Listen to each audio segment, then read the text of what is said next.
frozen winter lake. It's early February. I'm just out. I'm going to go snowshoeing further up here. But this is the headwaters of the Middle River. A wetland through the woods there is the actual headwaters. Yes. It's minus 16 when I got up this morning. It's warmed up a little bit, so should be warm enough once I get going, get some body movement, generate some heat. Should be good to go. All right, so I've checked the maps, and if I snowshoe through those woods for about probably 400 feet, I should come into the headwaters of the Stewiacke River, which is an absolutely stunning, massive wetland that not many people get to see. So let's get on with it. And here I am. This is the Stewiacke River, the headwaters of the Stewiacke River.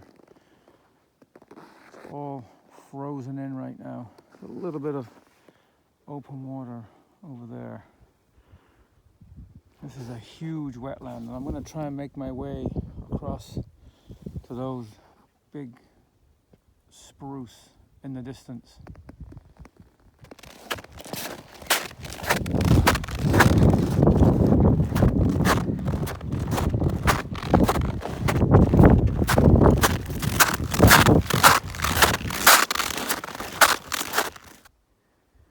It really is a beautiful landscape.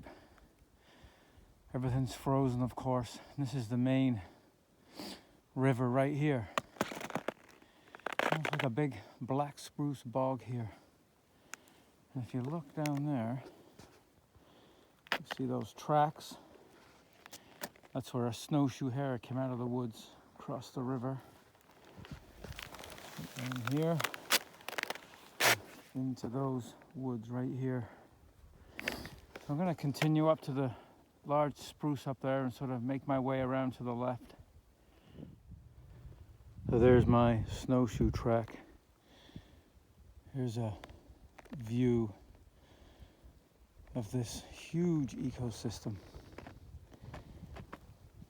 And of course, this river eventually comes out into the Bay of Fundy, which is probably 100 kilometers from here. So still. I'm just taking a photograph of this snag here, looking up the river, but the quietness here is beautiful. I can actually hear the water running underneath the snow there. There's probably 2 feet of snow down, so that's how quiet it is right now.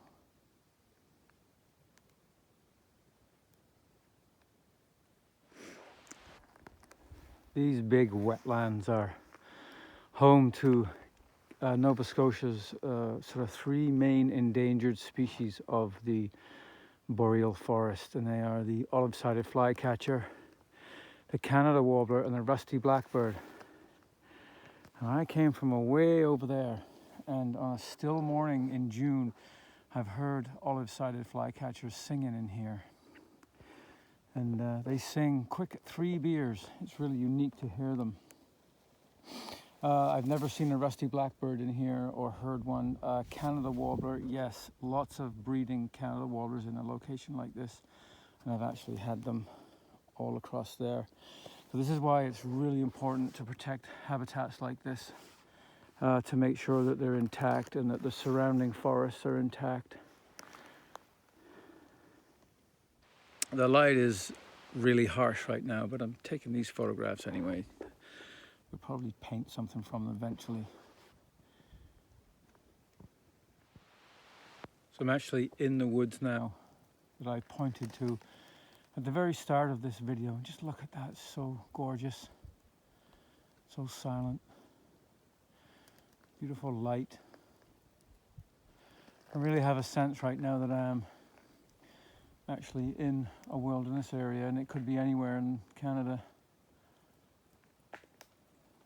It's amazing, you know, you just step off the road for a kilometer or two and this is what you get.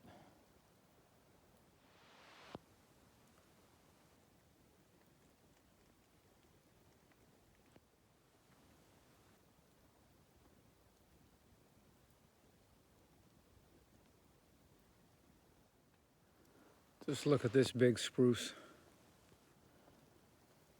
That is old. Gnarly. So I've come a little deeper into this woods now. And oh boy, it's beautiful. I haven't been in here before. You just see behind me.